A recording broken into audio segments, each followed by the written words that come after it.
할렐루야. 오늘 주신 말씀 데살로니가전서 2장 9절로 13절 말씀 속에서 우리가 함께 은혜를 나누고자 하는 주제는 합당히 행하게 하려고.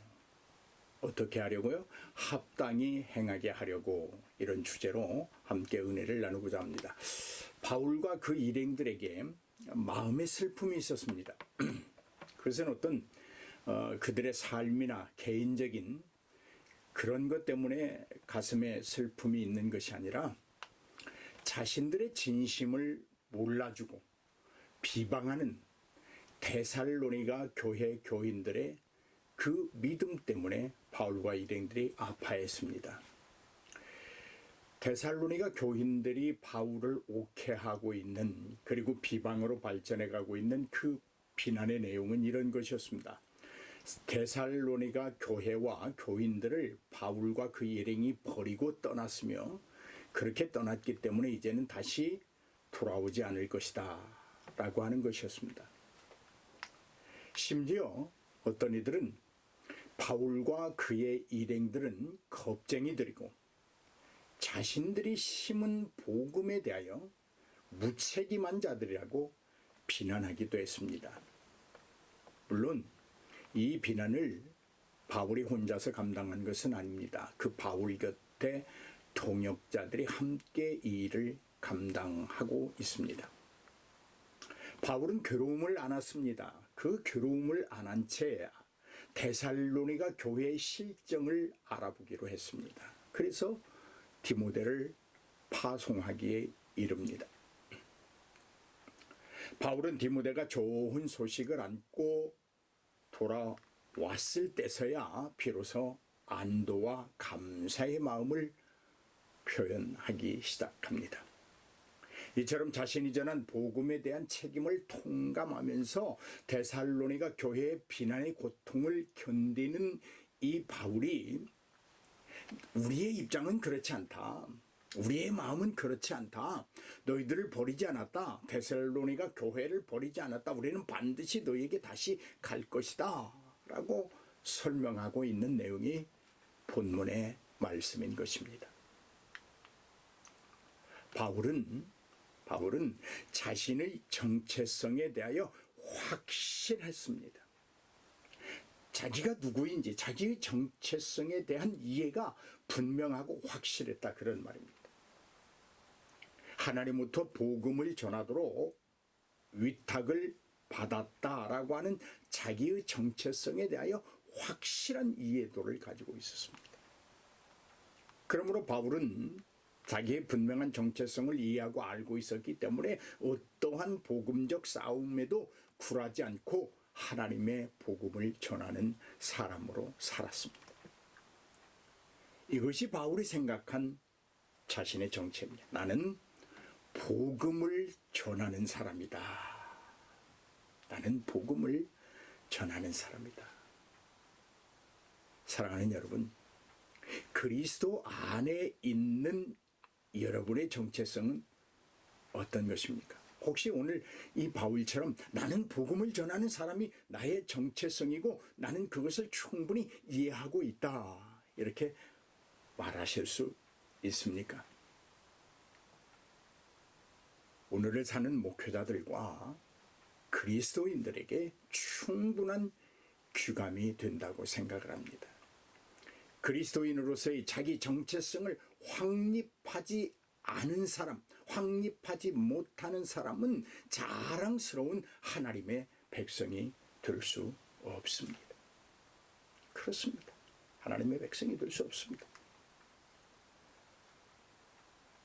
사랑하는 여러분, 우리가 그리스도 안에서, 하나님 안에서 나 자신을 하나님의 사람으로, 나의 정체성을 분명히 이해하고 자기를 자기화하는 것 중요하지만, 우리 자신을 그리스도화하는 일이야말로, 어떻게 해요?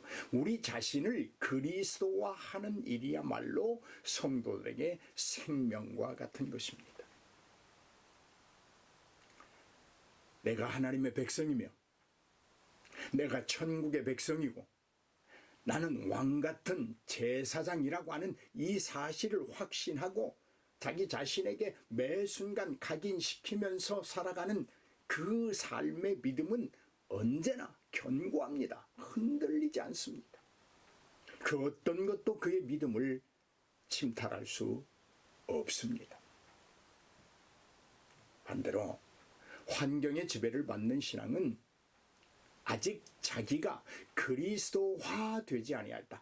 그리스도라고 하는 자기 정체성, 복음을 위하여 선택받았다고 하는 것, 복음을 위하여 지금 이 자리에 있다고 하는 이 사실을 확립하지 않았기 때문에 환경의 지배를 받습니다. 그러므로 우리는 믿음의 정체성을 분명히 해야 합니다. 그러면 환경의 지배를 받는 나약한 자가 아닙니다. 환경을 다스리고 환경을 지배할 수 있는 절대 능력의 사람이 됩니다. 그런 믿음을 소유할 수 있기를 주의 이름으로 축복합니다. 바울은 복음에 대한 자신의 정체성을 선명하게 드러내기 위해서 자비량으로 복음을 전했습니다. 자비랑 선교를 위하여 바울은 천막 짓는 일을 마다하지 않았습니다. 낮에는 천막을 지었습니다. 힘들게 일했습니다. 누구에게 피해를 주지 않으려고 했습니다. 자신의 생계를 위하여 유지하기 위해서 최소한의 천막을 지으면서 남은 시간은 주의 복음을 전하는 일에 주력하는 삶을 살았습니다. 사랑하는 여러분, 바울이 천막을 짓는 것은 믿음이 없어서가 아닙니다. 오히려 바울의 믿음은 확고했습니다. 바울의 그리스도화된 정체성은 복음 전하는 자의 삶이라고 하는 것에 분명했습니다. 하나님이 공급해 주심을 믿지 않는 믿음의 소유자였기 때문도 아닙니다. 그래서 바울은 이렇게 고백하는 거예요. 너희 아무에게도 폐를 끼치지 아니하려고 밤낮으로 나는 일하면서 시간만 나면 기회만 주어지면 너희에게 하나님의 복음을 전하였다. 이렇게 말하고 있습니다. 여러분, 복음을 전하는 자들에게는 믿지 않는 자들이 가지는 오해를 불식시킬 수 있는 확실한 표식이 있어야 합니다. 이것은 그 어느 것보다도 확고한 믿음을 말합니다. 그리고 그 믿음을 통한 철저한 순종의 삶을 우리는 분명한 표식으로 가지고 살아야 된다는 말씀입니다. 중요한 것은 먹기 위하여 일하는 것이 아니라 복음을 위하여 일한다는 사실입니다. 복음을 위하여 일하는 것입니다. 오늘 복음을 위하여 일하는 것입니다. 오늘 하나님이 우리에게 어떠한 일을 하도록 어떠한 직업을 주셨든 그것은 바로 복음을 위하여 하는 것입니다. 할렐루야. 단순히 먹는 행위 같은 것이나 그 의미와 목적에서 분명한 차이를 가진다고 하는 사실입니다. 살기 위하여 먹는 사람이 있는가 하면 일하기 위하여 먹는 사람이 있습니다. 육체를 위하여 먹는 사람이 있는가 하면 하나님의 복음을 위하여 먹는 사람이 있습니다. 단순히 육체의 어떤 행부를 위하여 일하는 사람이 있는가 하면 하나님의 복음을 전하기 위하여 일하는 사람이 있습니다. 전자들은 나태하고 변할 수 있습니다. 그러나 후자들은 절대로 변하지 않습니다. 오히려 힘이 생깁니다. 하나님 복음을 위하여 일한다고 할 때 그 하는 일들에는 힘이 있습니다. 여러분, 당시에 천막을 짓는 사람들, 그러니까 천막을 만드는 일에 종사하는 사람들의 소득은 농부들의 수입보다 조금 나았다고 합니다. 그들은 나름대로 장인 정신을 가지고 자부심을 가지고 천막을 지었다고도 합니다. 하지만 늘 가난을 면치 못했습니다. 고생이 심했습니다. 사회적으로도 인정받는 직업이 아니었습니다. 더욱이 바울처럼 한 곳에 정착하지 못하고 이곳저곳을 전전하면서 천막을 만들었던 이 떠돌이 천막 제조자들은 더욱 그 생활이 불완전했다고 말합니다. 당시 헬라 지역에는 지식을 팔아서 생계를 유지하는 사람들이 있었습니다. 바울은 그들과 같은 취급을 당하기 싫었을 것입니다. 그래서 그들과 차별화가 되는 방법을 선택했습니다. 왜냐하면 그만큼 복음이 중요했기 때문입니다. 복음 증거를 위하여 선택받은 사람, 그들을 우리는 전도자라고 부릅니다. 그 전도자들에게서 복음에 대한 자존감과 자긍심을 여러분 빼앗아버린다고 하면 그들의 삶은 지루합니다. 못 삽니다. 복음을 전하는 것이 나의 정체성이고 내가 확고히 가지는 나라고 하는 것을 깊이 각인하고 인식시킨 사람에게 복음 전함을 빼앗아 버린다. 그것은 그 사람의 삶이 아닙니다. 바울은 이미 앞에서 그리스도의 사도로서 마땅히 권위를 주장할 수 있었다고 선언했습니다. 그만큼 사도로서 할 수 있는 일을 충분히 했기에 나는 사도로 인정받을 수 있다. 이런 자존감입니다. 그의 삶이 이 자존감을 보호하고 있습니다. 옹호하고 있습니다. 증명하고 있습니다.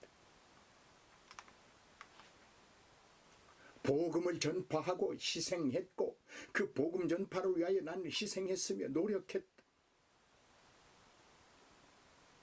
그 결과 바울은 아버지가 마치 자녀들을 권면하고 위로하고 경계하듯이 우리에게 자기의 경험담을 털어놓고 있는 것입니다. 아버지가 자녀를 돌보듯 책임감을 가지고 지속적으로 돌보겠다는 약속을 바울은 자신의 마음속에 있음을 표현하고 있는 것입니다. 여러분, 혹시 여러분이 복음을 전함으로 그리스도의 사람이 된 그들을 지금은 어떻게 대하십니까? 이만큼 됐으니까 이제 스스로 당신이 성장하십시오. 이렇게 말하십니까? 아니면 지금도 아버지 부성의 사랑을 가지고 그들을 자녀를 돌보듯이 지금도 돌보고 계십니까? 아니요, 교회로부터 이탈할까봐, 아니요, 복음에서 벗어날까봐 아비의 심정으로 조마조마하면서 그들을 지금도 사랑으로 애틋하게 보살펴 주고 계시느냐고 묻는 것입니다. 오늘 성도라 부름을 받은 이들의 마음속엔 모든 일을 향한 아비의 마음이 있어야 합니다. 아버지의 마음은 넓습니다. 아버지의 마음은 간절합니다. 아버지의 마음은 열정을 가지고 있습니다. 아버지의 마음은 고달프기도 하고 갸냘프기도 합니다. 그러나 자녀들의 양육을 포기하지 않습니다. 예수를 알지 못하고 죽어가는 저들을 향한 아비의 마음은 클수록 좋을 것입니다. 넓을수록 좋을 것입니다. 간절할수록 좋을 것이며 뜨거울수록 감동이 있고 부드럽고 여린 마음으로 다가갈수록 그들을 설득하고 교훈하고 경계하는데 좋을 것입니다. 바울이 가지는 그 권위, 바울이 믿음의 자녀들에게 하는 그 권위는 희생과 순전한 노력이었습니다. 거들먹거림이 아니었습니다. 의시됨도 아니었습니다. 나는 이런 사람이야 라고 자기가 만난 하나님을 역으로 사용하는 그런 교만한 사람이 아니었습니다. 희생이었습니다. 순전했습니다. 그리고 순수한 노력이 있었습니다.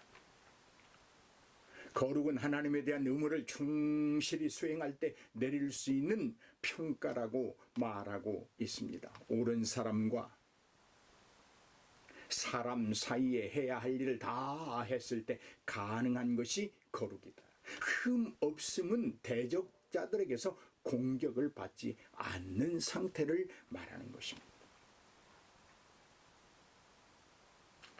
여러분, 사람이 눈에 보이지 아니하는 하나님에게, 그리고 함께 사는 사람들에게, 심지어 자신을 반대하고 공격하는 사람들에게 어떠한 잘못이나 비판의 실마리를 제공하지 않는 것은 매우 어렵고 부담스러운 일입니다.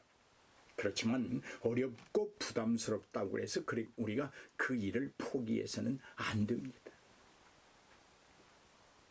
왜냐하면 복음은 순수하기 때문입니다. 복음 그 자체에는 흠이 없기 때문입니다. 복음 그 자체에는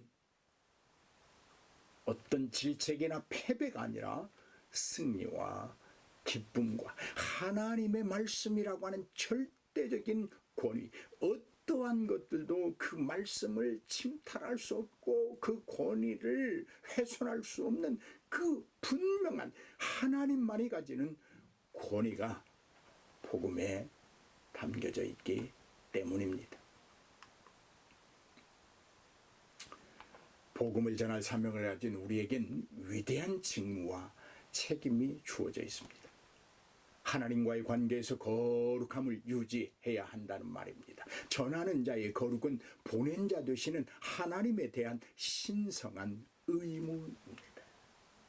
여러분의 정체성이 나는 복음을 전하는 자라고 하는 확실함을 가지고 있다고 하면 이제 하나님에 대한 신성한 의무로 하나님과의 관계에서 거룩함을 유지해야 되는 것입니다. 또한 인간에 대한 의무가 있습니다.